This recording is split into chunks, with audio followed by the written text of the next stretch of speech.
Julian Ashford was 38 years old when his ex-wife walked back into his office, 3 years after she'd called him unstable and walked out mid-crisis. He'd rebuilt everything since then, his company now worth $300 million. He never expected to see her again, let alone like this, visibly pregnant, asking for 5 minutes. She told him the baby was his, from a night he had no memory of, and framed it as fate finding its way back to him. But Julian didn't get rich by believing what he was told. He sat across from her, calm, silent, watching her mention his company's valuation like it was an afterthought, like she hadn't rehearsed that line in the mirror. She had no idea what she'd just walked into. And in that quiet conference room, Julian made a decision that would unravel everything she thought she'd already gotten away with. Before we jump into the story, comment where in the world you are watching from and subscribe, because tomorrow's story is one you need to hear. The control room was quiet at 6 in the morning. Julian Ashford liked it that way. The overhead lights were still dimmed to their night setting, casting a cool blue glow across 3 rows of monitors. Each screen showed a different slice of the same living machine. Shipping routes across 11 time zones, real-time cargo weight data, port clearance flags blinking green and yellow and occasionally red. The hum of the servers was the only sound, low and steady, like a pulse. Julian stood at the main console with a coffee mug in one hand and a stylus in the other. He wore a gray Henley, dark trousers, clean sneakers, no tie, no performance, just a man and his numbers at an hour when the rest of the city was still asleep. He tapped through the overnight data with the same focused calm he brought to everything. A flagged delay out of Rotterdam. A reroute through Memphis that had added 6 hours to a pharmaceutical delivery. He noted both, drafted a short message to the logistics lead, and moved on. His eyes caught a small anomaly in the Southeast Asia cluster, a weight discrepancy on a shipment out of Singapore that didn't match the manifest. Probably a data entry error. He flagged it anyway. Small things ignored became big things later. He'd learned that the hard way. By 7:30, the rest of the team had filtered in. The control room filled with voices, the smell of fresh coffee, the soft percussion of keyboards. Julian's morning stand-up was 15 minutes, no more. He ran it from the center of the room, no podium, no slides. Just him talking through the overnight numbers like a man who had read every line twice before anyone else arrived, because he had. Rotterdam delay clears by noon their time, he said. Memphis reroute is already compensated in the system. Singapore manifest gets a manual check before that shipment moves. Any questions? There were a few. He answered them without hesitation. His team moved with confidence because he moved with confidence, and they all knew it. Marisol Reyes fell into step beside him as the stand-up broke. She was his COO, had been for 4 years. Sharp eyes, a quiet laugh, and a memory for details that sometimes unsettled even him. Milestone deck is ready for Friday, she said, sliding a tablet into his hands. The updated valuation has us sitting comfortably at $300 million. Pre-IPO projections are holding. Julian looked at the numbers. Let them land. Good, he said. That's it? Good? Marisol gave him a look. Julian, $300 million. The corner of his mouth moved. Almost a smile. It's a number, Marisol. A good one. Let's make sure it's still good on Monday. She shook her head, but she was smiling too. One day, I'm going to get a real reaction out of you. Keep trying, he said, and handed back the tablet. He ate lunch at his desk, which was not unusual. What was unusual was that he actually tasted it, because Odessa called and made him stop what he was doing. His older sister had a way of doing that, cutting through whatever he was buried in just by picking up the phone. You eating? She asked, by way of hello. Sandwich, he said. Actual food or just protein bar number 4? Sandwich, Odessa. Okay. A pause. He could hear her shuffling papers in the background. She worked at a family law firm downtown, paralegal going on 12 years, and she was almost always shuffling something. "I'm just checking in. You sound tired." "I'm fine." "You always say that, because I usually am." Another pause. When she spoke again, her voice had shifted slightly, softer, but more pointed. "You hear anything from the Mercer deal? Someone told me they were pushing to fast-track your IPO timeline." "We're managing it." "Julian."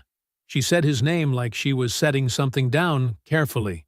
"I just want to make sure you've got the right people in your corner. Not just professionally. You have a way of—" She stopped, started again. "You trust people when they've earned it. I know that. I just sometimes think the wall you built goes up slower than you think it does." Julian leaned back in his chair. Outside his office window, the city moved in its usual rush.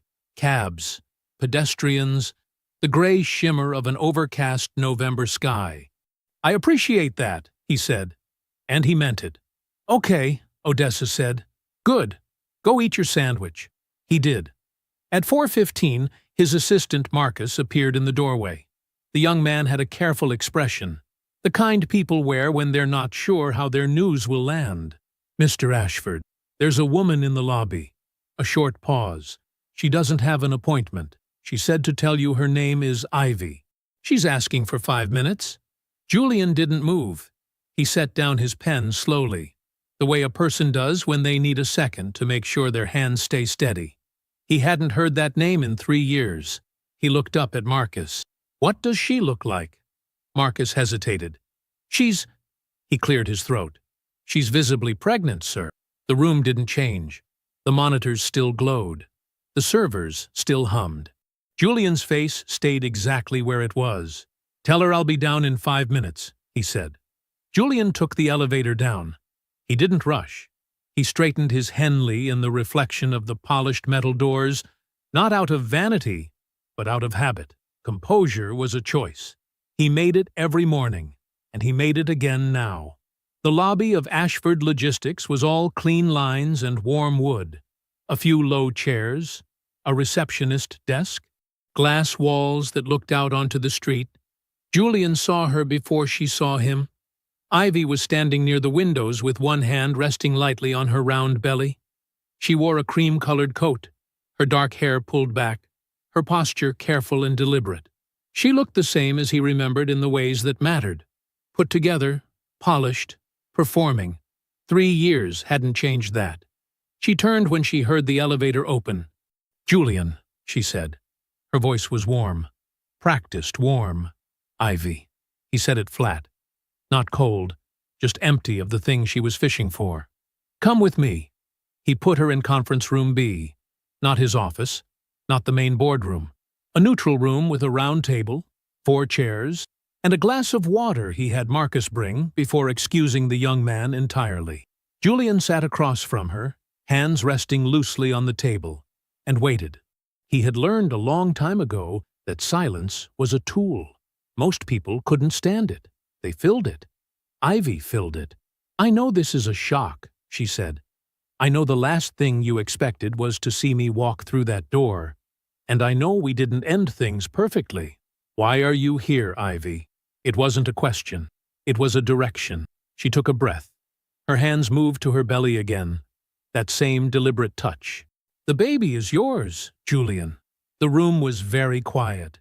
"From a night about 6 months ago," she continued, her voice dropping like she was confiding in him. "Do you remember? I came by your apartment. I was upset. Preston and I had gotten into this huge fight, and I wasn't thinking straight. You were kind to me. We talked. And then—" She paused, letting the silence do the work she wanted it to do. "It just happened." Julian looked at her steadily. "I don't have any memory of that night." "Julian, I don't have any memory of you coming to my apartment 6 months ago," he said again, the same way he'd said the first time. Even, clear, without a crack in it. "I don't have any memory of any version of that evening." Something moved behind her eyes, quick, like a fish turning in dark water. Then it was gone. Maybe you'd had a long week, she said softly. You work so hard. You always did. It was late, and maybe— I remember my evenings, Ivy. She shifted in her chair. She looked down at the table for a moment, and when she looked back up, her expression had changed slightly, softer, more fragile. It was a gear she knew how to shift into. I wasn't going to come to you, she said. I really wasn't. I was going to handle this on my own, I swear. But then, I read that article. She paused as if catching herself, then continued, the piece about the company, about where things are heading, and I thought, he deserves to know. This baby deserves to know his father. I wasn't thinking about any of that when I came here. I just thought it was, I don't know, like it was meant to be. Like maybe this is how things were supposed to go for us. She said it gently, with a small, almost shy tilt of her head. Julian said nothing. The article she mentioned had run 11 days ago in a business magazine. The headline had called him one of the most important logistics innovators of his generation. The second paragraph had confirmed the $300 million valuation. It had been shared widely. Ivy had clearly read it carefully. She was watching him now, looking for something to work with. A wince, a softening, a flicker of old feeling. He gave her none of it. I need time to process this, he said. Of course. I understand. She reached into her bag and pulled out a folded piece of paper. Her number, written by hand. She slid it across the table toward him. I just ask that you do the right thing, Julian. Whatever that looks like. I know you've always been that kind of man. He didn't pick up the paper. He looked at it. I'll be in touch, he said. She left. Julian stayed in the room. He sat very still, the way he did when he was working through a problem that mattered. Her number sat on the table in front of him like a small accusation. He pulled out his phone and opened his calendar. 6 months back. He scrolled through it slowly. Meetings, travel, a red-eye to Seattle, a dinner with investors in Chicago, 2 weeks that included a long stretch of 16-hour days when they were finalizing the funding round. He went through every week. There was no night that matched what she described. Not even close. And the article she claimed hadn't influenced her. She'd mentioned it anyway. Julian got home a little after 7. He didn't turn on the TV. He didn't pour a drink. He went straight to his home office, sat down at his desk, and stared at the far wall for a long moment. Not blanking out, but organizing, filing things in the right order before he spoke them out loud. Then he called Odessa. She picked up on the second ring. Hey, rough day? Ivy showed up at my office today, he said. A beat. Ivy Calloway showed up at your— Yes. A longer pause this time. He could hear her shifting, the faint sound of a chair rolling against hardwood. When she spoke again, her voice had changed. Odessa worked in family law. He'd watched her shift into that mode before. It sounded like a door closing, quiet and firm. Tell me everything, she said. He did. He laid it out the same way he'd laid out everything in that room. Flat, in order, without extra weight on any one piece. Ivy's appearance, the pregnancy, the claim about a night 6 months ago he had no memory of, the gentle, deliberate hand on her belly, the article she'd mentioned without meaning to mention. Odessa let him finish. She said she and Preston had a big fight, she said. That she was alone and upset. That's what she said. Julian. Her voice carried a note he recognized, the one she used when a client was about to hear something they needed to hear. I heard from Tamara. You remember Tamara? She went to school with Ivy. I heard from her back in November that Ivy and Preston have been on and off for over a year and a half. At least. He leaned forward slightly. How on and off? On and off like they fight. They split up. They get back together. Repeatedly. It's been a whole thing, apparently. Odessa paused. Which means the story she told you, that she was freshly devastated, freshly alone, freshly vulnerable enough to show up at your door 6 months ago? That doesn't line up. If they've been cycling through this for 18 months, she wasn't some wounded woman who didn't know which way was up. She knew exactly what she was doing. Julian was quiet. He thought about the way Ivy had tilted her head. That small, almost shy angle, like it was meant to be. She rehearsed it, he said. Not with bitterness, just recognition. She rehearsed something, Odessa said. I don't know the full picture, but I know that story she gave you has holes in it. I want to know more about those holes. I figured you would. He could hear her already reaching for something. A notebook, probably. Odessa was old-fashioned about certain things. What are you thinking? I'm not reacting to anything, he said. Not yet. Not publicly. Not to her. Not to anyone. I want to know what's actually true before I say a single word that matters. Good. I need you to quietly look into Ivy and Preston. Their history, when they actually got together, whatever's on the record. Nothing aggressive. Nothing that tips anyone off. Just what's findable. Easy enough, she said. I've got a few ways to run that down without making noise. I also need a paternity test. Not through her. Not through anyone she picks or influences or has access to. I want it done through my own attorney and a clinic I choose myself. And I want the results to go directly to me. Smart. Take the process completely out of her hands. Odessa made a sound that wasn't quite approval, but was close to it. I can point you to a lab that handles sensitive cases, completely private, chain of custody documentation, court-admissible results. No one touches it but your team. Send me the information. You'll have it in an hour. She paused. There's one more thing I'd do if I were you. Preston? Preston, she confirmed. A man who stays with a woman while she runs a scheme like this, whether he knows about it fully or not, usually has a reason. And that reason is usually money. Julian nodded at no one. He'd already been turning that thought over. Preston Wexler. He'd seen the name before. Somewhere at the edge of his awareness. A real estate developer. Mid-size projects. The kind of man who had the right clothes and the right handshake and almost the right track record. Almost. I'm going to call Marisol, Julian said. Off the clock? Off the clock. As a friend. I want her to pull any public records tied to Preston's business. Liens, filings, debt records, anything visible. Don't tell her everything yet. I won't. He glanced at the window. The city was dark outside, a few lights in the distance, the hum of it steady and indifferent. I just need to know what kind of trouble he's in. Okay.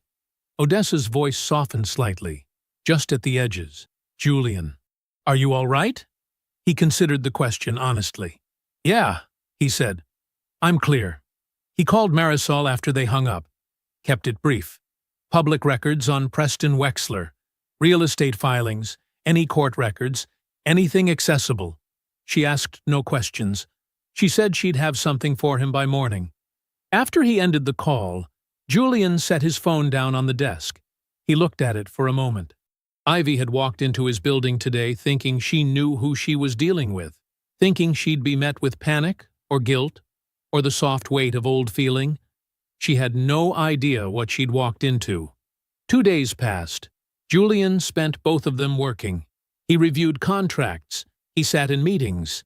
He approved a logistics framework for a new client in the Pacific Northwest and signed off on 2 budget proposals for Q3. From the outside, nothing had changed. That was the point. On the morning of the 3rd day, his attorney called. Test is scheduled for Friday, Daniel Park said. He was concise by nature, which was one of the reasons Julian had used him for 6 years. I sent the cooperation request to Ivy's attorney yesterday afternoon. Certified mail and email.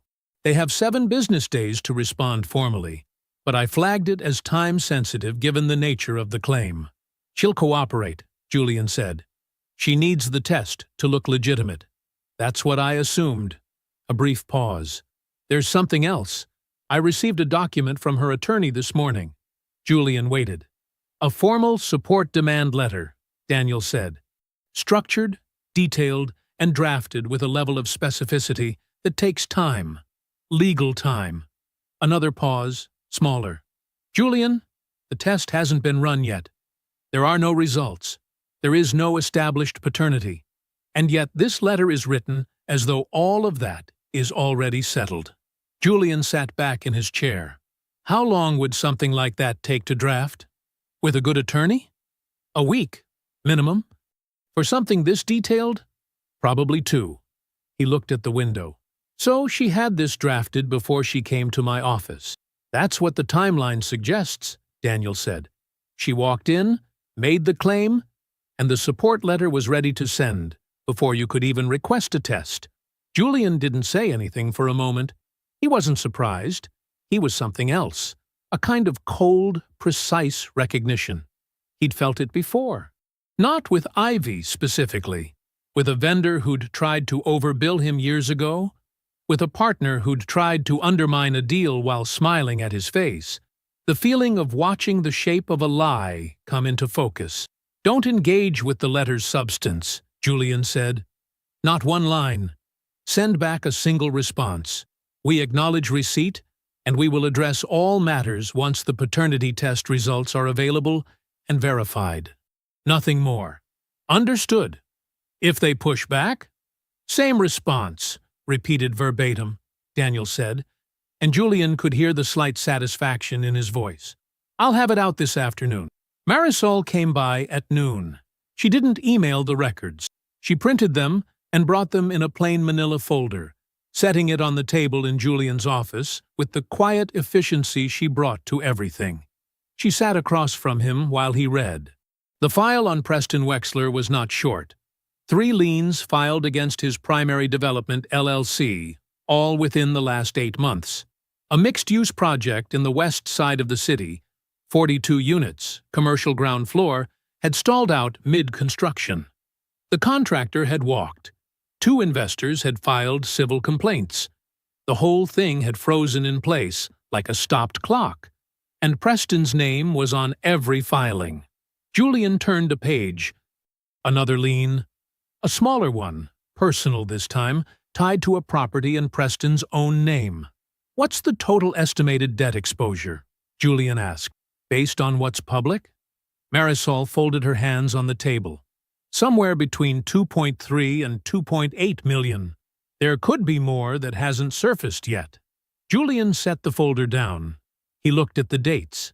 The first lien had been filed 9 months ago. The second, 8 months ago. Right around the time, give or take a few weeks, that Ivy had allegedly appeared at his apartment.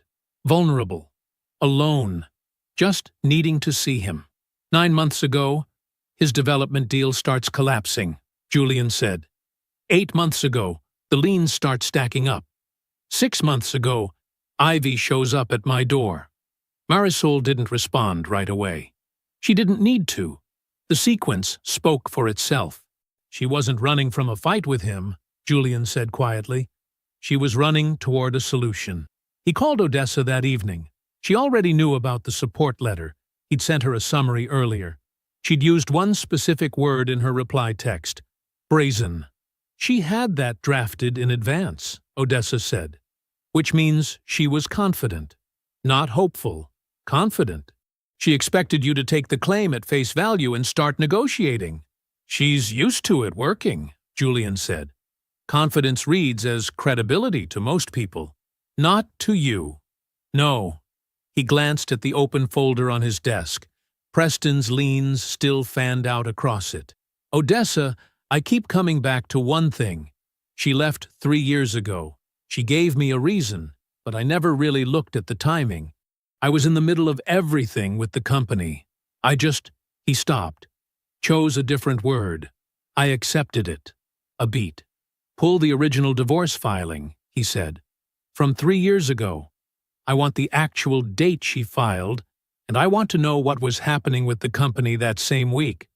Odessa was quiet for a second, not hesitating, thinking. You think the divorce wasn't about the company struggling, she said slowly. You think it was because of the company? I think this goes deeper than one lie, Julian said. I want to know how deep.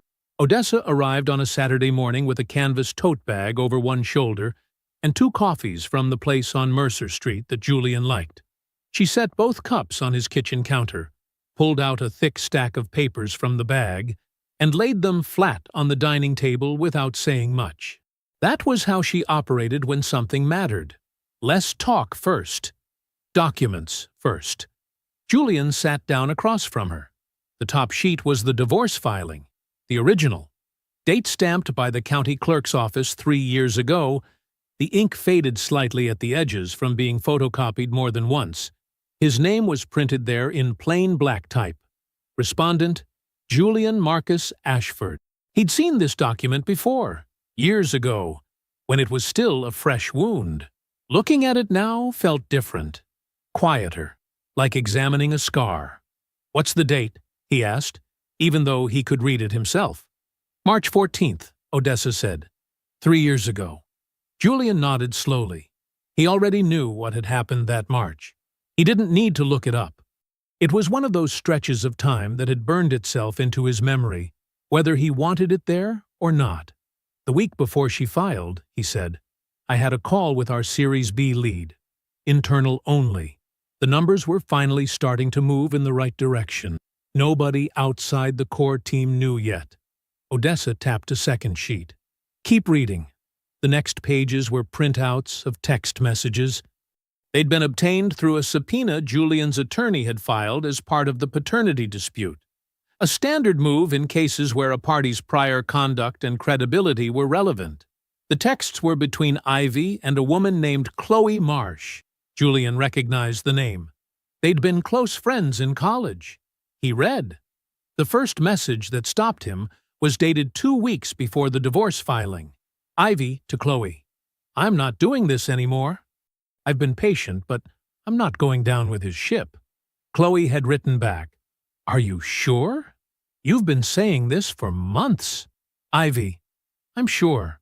I heard him on the phone with someone from the investment group. He sounded excited, but it's not going to happen. These things never do. I'd rather get out now while I still look reasonable." Julian read that message twice.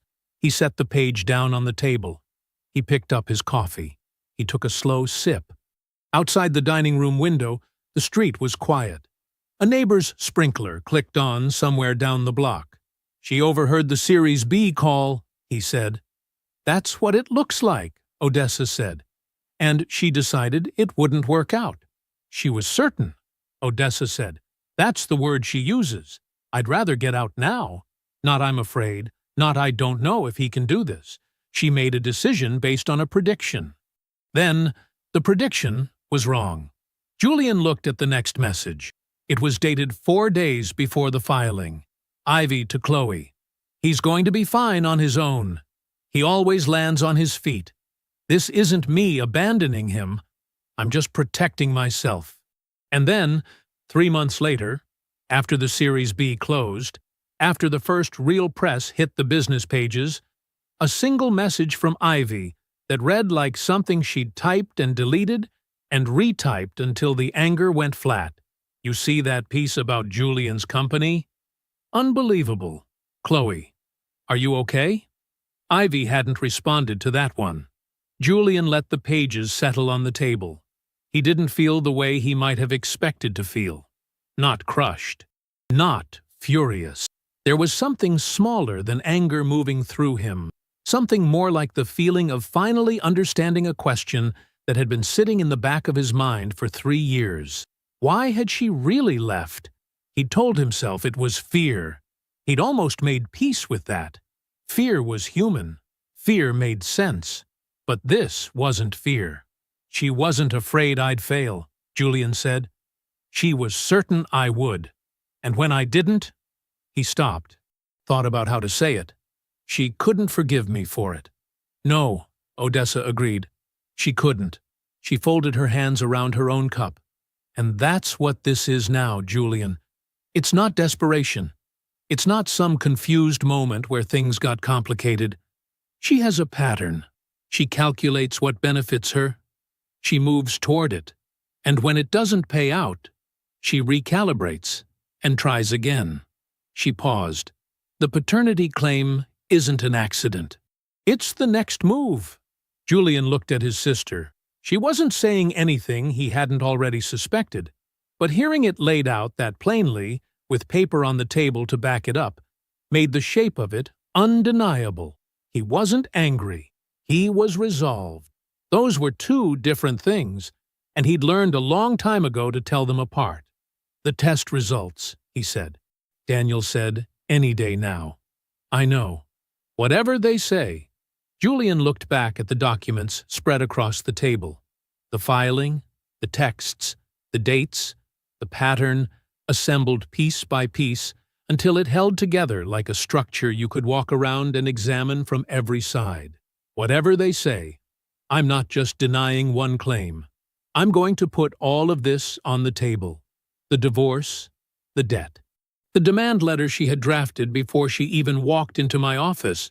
He looked up. "All of it." Odessa held his gaze. She didn't argue. Daniel Cho's office was on the 14th floor of a building downtown, all glass and dark wood. The kind of place designed to make you feel like decisions made inside it were permanent. Julian had been here before. He knew the elevator code, the receptionist's name, the way the afternoon light cut through the blinds at an angle that made you squint if you sat in the wrong chair. He sat in the right chair. Daniel set a sealed envelope on the desk between them. He didn't open it himself. That wasn't how he did things. Julian picked it up. He broke the seal with one clean pull, unfolded the single sheet inside, and read it. The language was clinical. It always was. Reference numbers, sample IDs, a probability figure printed in bold at the bottom of the page. The number was 0.0%. The conclusion beneath it was one sentence. "Julian Marcus Ashford is excluded as the biological father of the subject child." He read it once, then he set it back down on the desk. "Okay," he said. Daniel watched him. "You all right?" "I'm fine." Julian straightened the page against the desk's edge, lining it up like it was a document he'd be filing. "What do we do next?" Daniel opened a folder. "We get it notarized today. I've already called downstairs. They have a notary on staff. Once it's stamped, I'll send written notice to Ivy's attorney that the claim has been conclusively resolved, and we consider the matter closed." "Good." Julian looked up. "I want it on record. No second test. No informal arrangement. No continued discussion of this claim in any form." "Understood. If she contacts me directly about this, calls, texts, emails, messages through anyone else, I want it logged and treated as harassment. Not ignored. Logged." Daniel nodded, writing as Julian spoke. "I'll have the notice drafted by end of day. And I want a copy of everything. The result, the notarization, the notice to her attorney, all of it. You'll have it tonight." Julian picked up the test result again. He looked at the number one more time. 0. He folded the page carefully, creased it with his thumb, and set it on Daniel's side of the desk. "Then we're done here," he said. He was home by 4 o'clock. By 7, Ivy had called his cell phone 4 times. He didn't answer. He didn't block the number either, because blocked calls didn't leave records, and he wanted the record. Each missed call showed up in his phone log with a timestamp. He screenshot every one of them and emailed the image to Daniel. By 9, Odessa called him. "I need to tell you something," she said, "and I need you to not react. Tell me." "She's been calling people." Odessa's voice was careful. "Marcus and Delia, the Fowlers. Apparently a few people from the old neighborhood too. Saying you got the results and you're refusing to step up. That you're walking away from your own child." Julian said nothing for a moment. "Is Marcus asking questions?" he said. "He texted me. I told him to hold tight." "Good." Julian walked to his kitchen window and looked out at the street below. It was quiet out there. Yellow light from the lamp on the corner. A car moving slowly past. She can make the calls. Let her. Every one of those calls is a record of her maintaining a claim the test already closed. It only makes our case cleaner. "I know," Odessa said. "I just wanted you to hear it from me first. I appreciate that." He didn't sleep well. Not because he was shaken. He wasn't. But because there was a particular kind of stillness required to sit inside a situation like this and not move, not respond, not give the other person anything to grab onto. It took energy to hold that still. He'd learned that about himself years ago. Daniel called him on Tuesday morning. "Boone came through," he said without preamble. Dr. Yvette Boone was the administrator at the fertility clinic Ivy had visited during early monitoring appointments. Julian's attorney had submitted a formal legal request for the clinic's records related to the conception timeline, relevant and obtainable under the scope of the paternity dispute. Dr. Boone had responded through proper channels only. No informal contact, no commentary. Just the records, certified, attached to a legal cover letter. Daniel read the key date out loud. Julian wrote it down on the notepad beside his phone. He stared at the number for a long moment. The date of conception, as confirmed by the clinic's own records, fell 14 weeks before Ivy had shown up in his lobby. 14 weeks before she'd sat across from him in his conference room, one hand resting on her stomach, telling him the baby was his. She had known when she walked in. She had known the whole time. The baby was Preston's. It had always been Preston's. And Ivy had looked Julian in the eye and said, "Fate," like it was a word that meant something, when the only thing it had ever meant to her was money. Julian capped his pen. He set it down. "Send me the records," he said.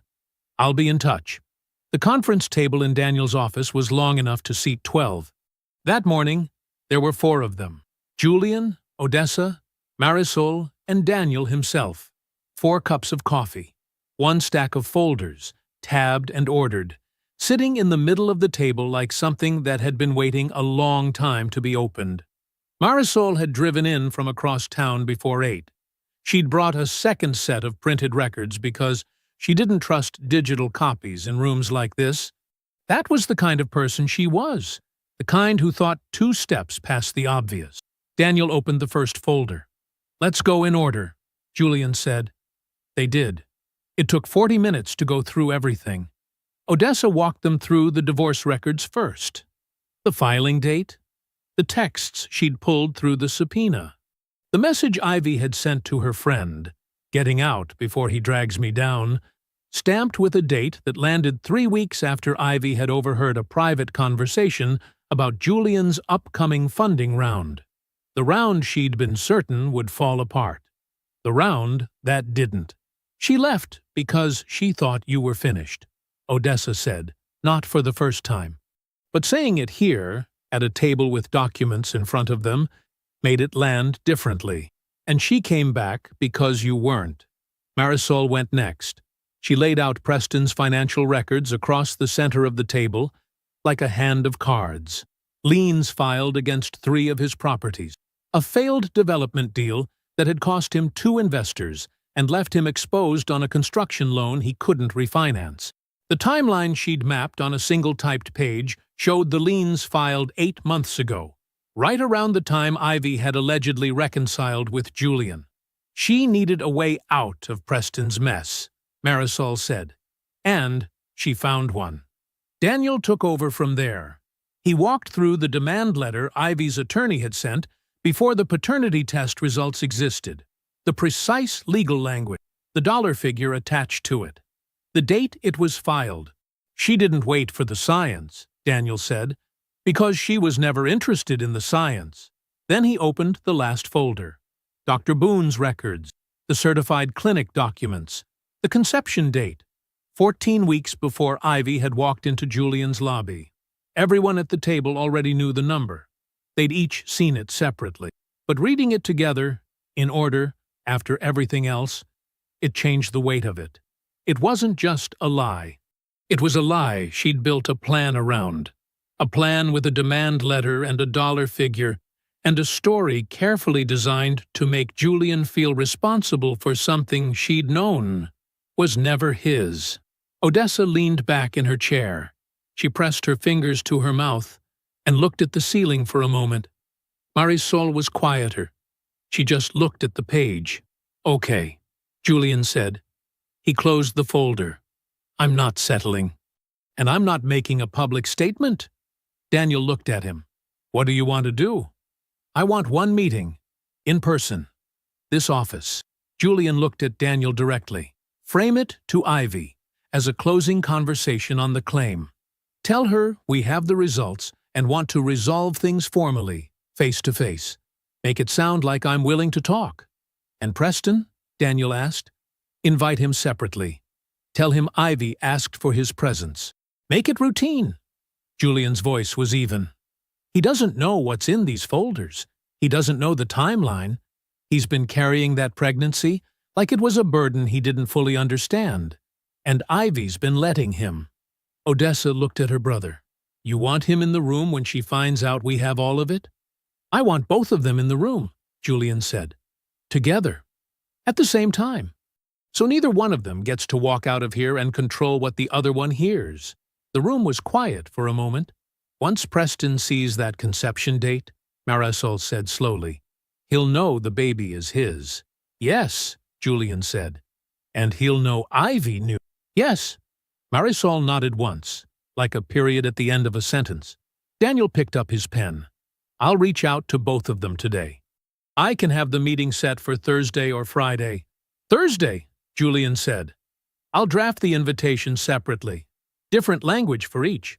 Daniel was already writing. "Ivy gets the version that sounds like a conversation.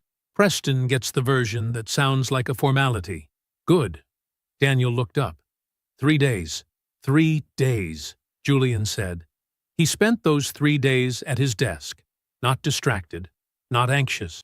He worked his regular hours, answered his regular emails, sat in on 2 calls about the company's upcoming IPO roadshow. He was present for all of it. He was always present. But every evening, after the workday ended and the building emptied out, he opened the folder on his desk. He went through each document one more time. The dates, the texts, the liens, the demand letter, the clinic records.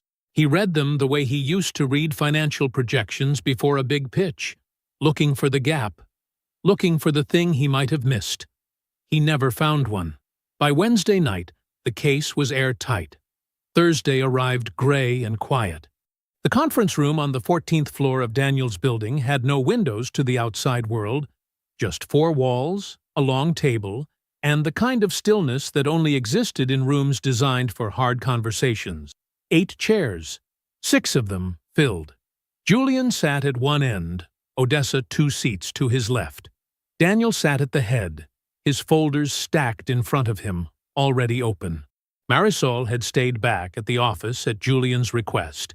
This wasn't her room to be in, but everything she'd found was here, printed and tabbed, right where it needed to be. Ivy arrived 3 minutes late. She wore a fitted gray dress that drew the eye to her stomach. Her hair was done. Her expression, when she walked in, was exactly what Julian expected. Soft, open, rehearsed. The face of a woman who believed she still had leverage. Preston came in behind her. He was dressed like a man who had somewhere else to be afterward. Dark jacket, clean shoes, a little too put together for a room he'd been told was just a formality. He scanned the space quickly when he entered. The table, the folders, Julian's face, and something in his expression shifted just slightly. A flicker, like a man who'd walked into a meeting and immediately suspected it was something else. He sat down next to Ivy. Ivy glanced at Preston, then back at Julian. She gave Julian a small, careful smile. "I appreciate you agreeing to sit down," she said. "I know this hasn't been easy." Julian didn't return the smile. He looked at Daniel. "Let's begin," Daniel said. Daniel didn't editorialize. He didn't need to. He opened the first folder and walked through each piece in the same order they'd reviewed it 3 days ago. His voice was flat and professional, the voice of a man presenting a set of facts that required no emotion to be devastating.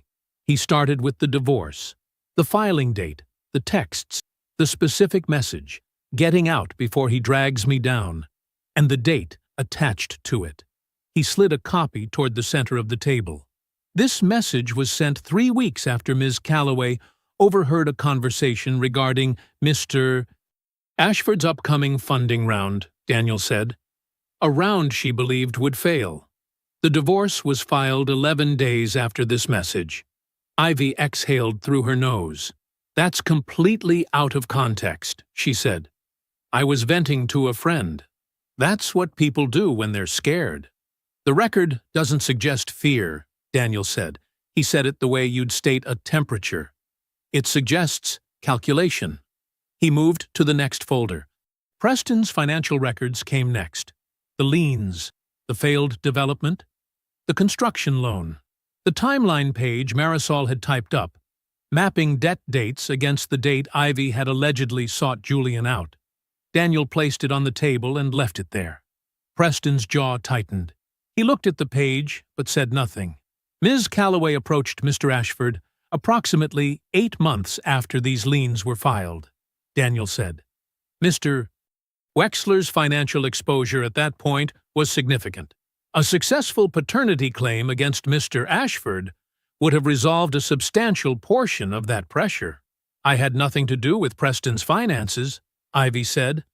Her voice had sharpened. The softness was going. That's insulting.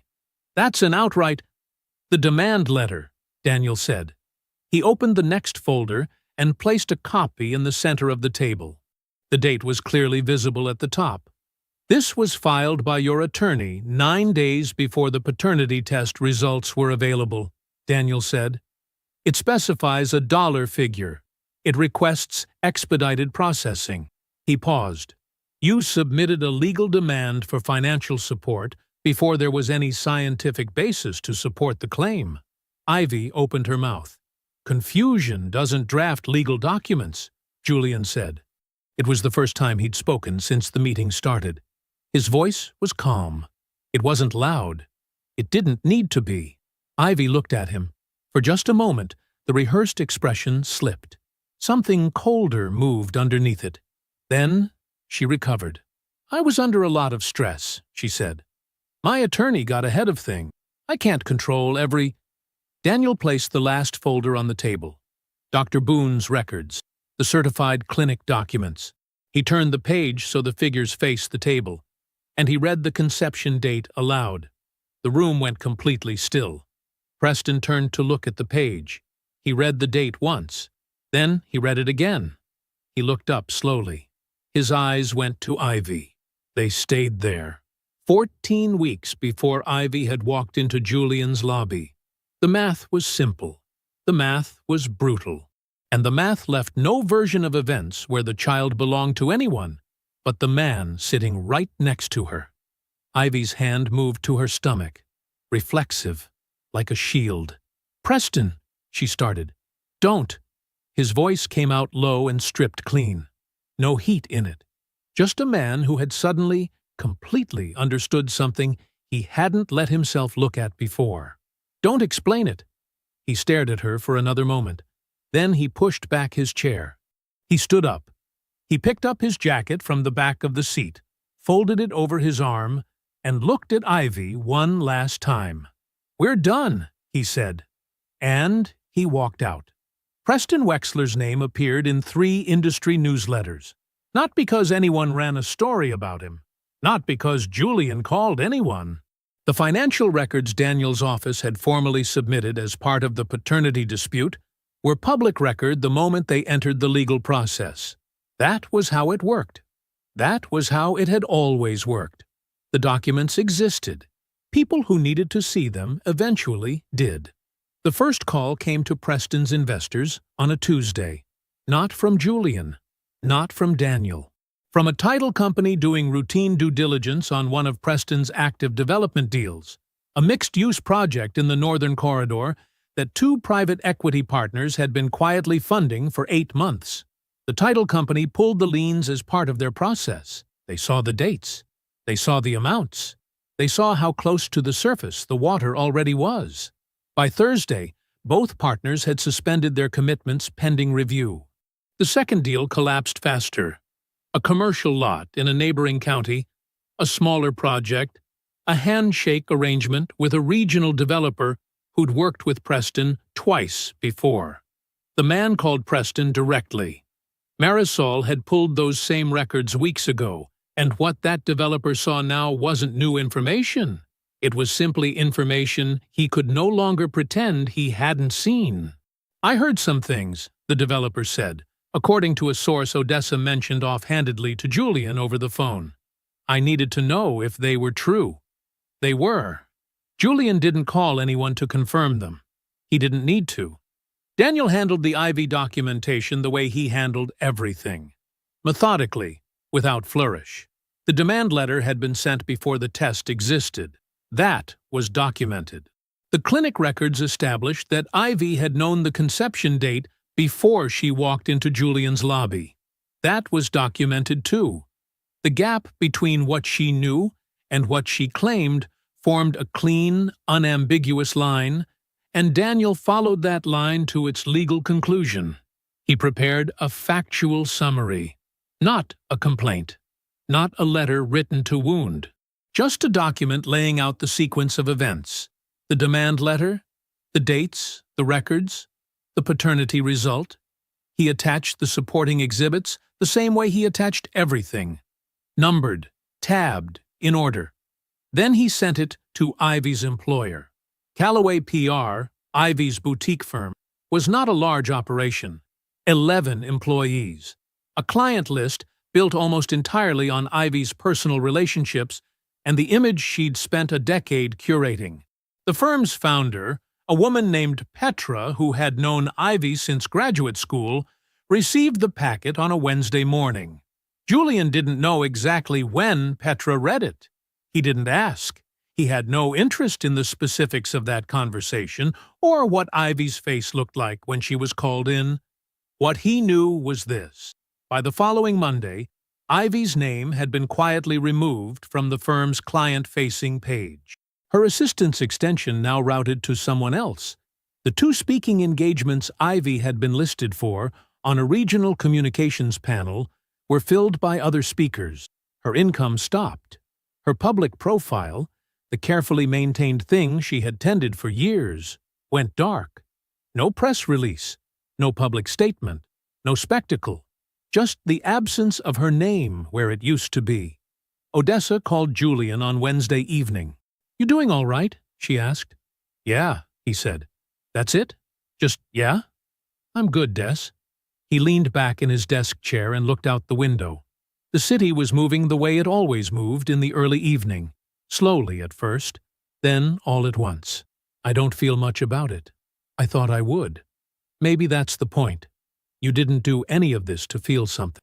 You did it to close something." He thought about that for a moment. "Maybe. Daniel's good," she said. "The documentation is clean. Both matters are going to be fully closed by end of week. He told me this morning. And Preston? Not my problem anymore." Julian rubbed the back of his neck. He made his choices. The records just caught up to him. Odessa was quiet for a beat. "Ivy, too." "Ivy, too." Another pause. When she spoke again, her voice was gentler, still practical, but softer at the edges. "I know this wasn't what you wanted 3 years ago. I know it wasn't what you wanted when she walked into your lobby either. But Julian—" She stopped. "You handled it right. All of it." He didn't say anything for a moment. "Go home, Des," he said finally. "I'm fine." She laughed once, low and familiar. "Already there. Good night." The confirmation email arrived at 9:47 on Friday morning. Daniel's name in the sender line.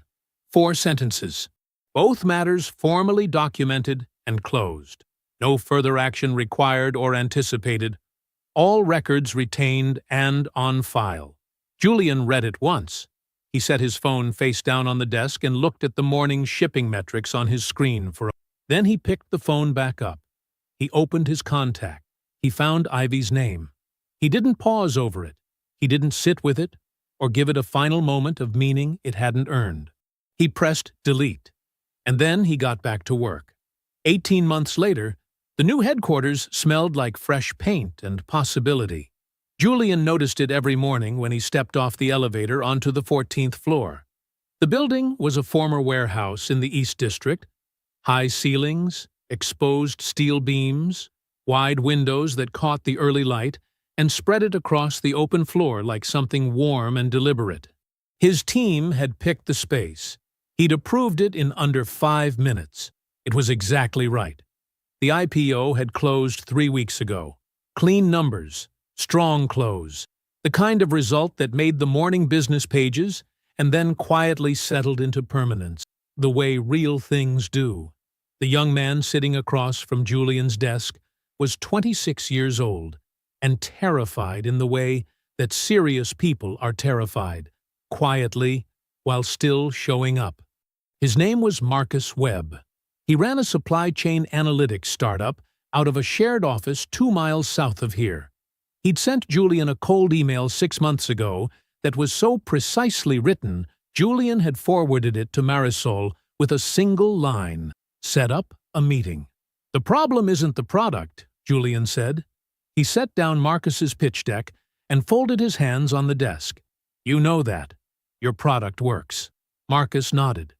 Then what's the problem? You keep explaining the product like you're afraid people won't believe it works. That fear is louder than the product itself. Julian tilted his head slightly. Investors don't fund fear. They fund conviction. Marcus was quiet for a moment. Then something shifted in his posture. Not defensiveness, but recognition. How do you stop being afraid? He asked. Julian thought about it honestly. You don't. Entirely. You just stop letting it run the meeting. Marcus almost smiled. Did someone tell you that once? No, Julian said simply. I had to find it out the hard way. He said it without weight. It was just true. Marisol knocked twice and opened the door without waiting, the way she'd always done, the way Julian had told her years ago she was allowed to do. Webb's car is downstairs, she said. Marcus stood, shook Julian's hand with both of his, and thanked him 3 times. Julian walked him to the door, told him to follow up after his next pitch meeting, and meant it. When Marcus was gone, Marisol leaned against the doorframe with a tablet in her hand and the calm, organized expression she'd worn every day for the last 5 years. Ops review is done, she said. Distribution contracts are finalized for Q2. And the Hartfield acquisition call is on for Monday at 8. You need me on the acquisition call? She gave him a look. I'll send you the summary after. Julian smiled. Good. She meant it, and so did he. The company ran the way it ran because Marisol ran it.